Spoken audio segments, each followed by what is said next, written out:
sans subjectivité communiste, il ne peut pas y avoir de communisme. C'est la première forte conviction.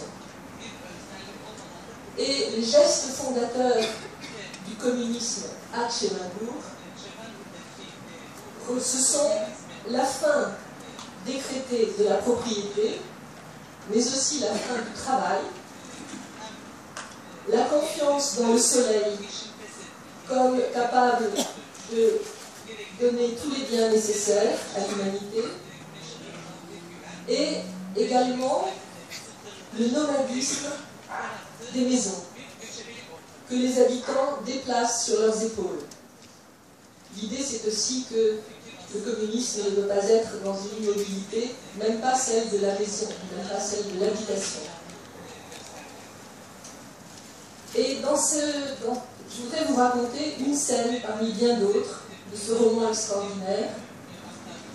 C'est une scène dans laquelle les habitants de Tchernambourg éclaircissent pour eux-mêmes un nouvel aspect de la subjectivité communiste. Donc voici l'histoire. Un vieil homme vit tout seul. Il est en proie à la maladie et au froid, dans une maison exposée à la pluie et au vent. Et personne ne sait quoi faire. Et celui qui se sent responsable de la situation, Chepourny, qui est le chef de la petite ville, le chef communiste de la petite ville, je cite le roman ici, Chepourny éprouvait plus de honte que les autres. Il s'était fait à l'idée qu'à Tchernambourg, la propriété avait perdu sa valeur, que le prolétariat y était solidement uni,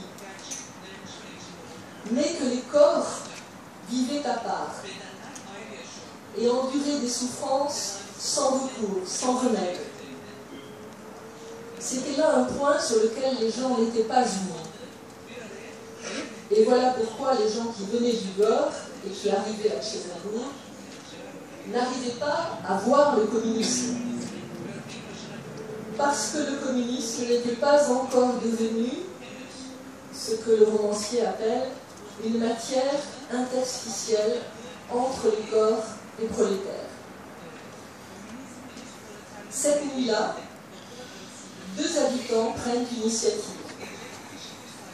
Ils entreprennent de réparer la maison. Le premier, qui s'appelle Goppner, déniche dans un débarras un marteau, rapporte de la forge des ciseaux, des couvreurs, 2 plaques de vieux zinc et se mit à réparer le toit. En bas, le deuxième, qui s'appelle Vanoff, découpe le métal, redresse les clous et tend tous ses matériaux à Goppner, qui, sur le toit, cogne à réveiller toute Tchernambourg.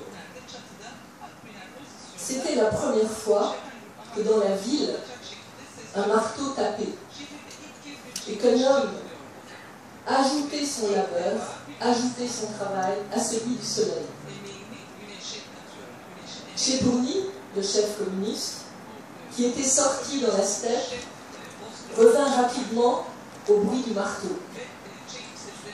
Et tous les autres habitants de Tchernambourg, n'y tenant plus, vinrent regarder avec étonnement un homme qui s'était mis soudain à travailler. Pourquoi faire?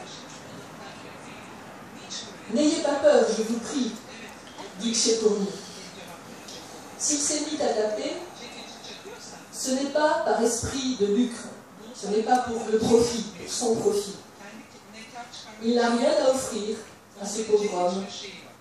Alors il s'est mis à rapiécer le toit au-dessus de lui. Il n'y a pas de mal à ça.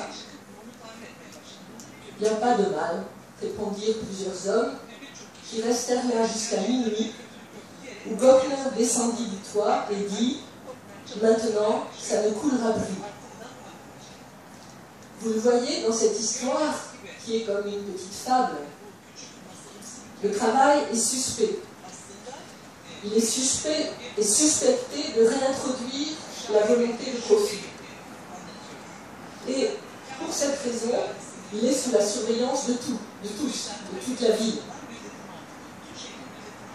Finalement, il sera admis, dans ce cas particulier, uniquement parce que c'est un travail qui est destiné au bien d'un autre.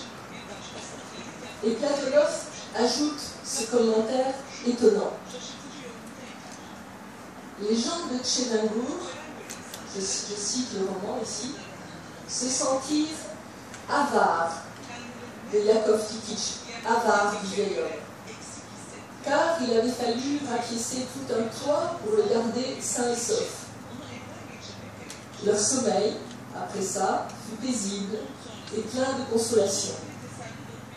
Au bout de Tchelingour était une maison barricadée par un monceau de chardon errant, et dans cette maison dormait un homme qui maintenant avait retrouvé du prix à leurs yeux, et dans leur sommeil, ils s'ennuyaient de lui.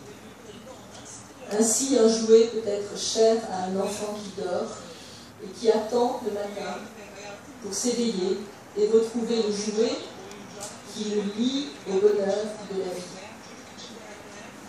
L'amour, ici, suscite le travail comme seule chose qui puisse être donnée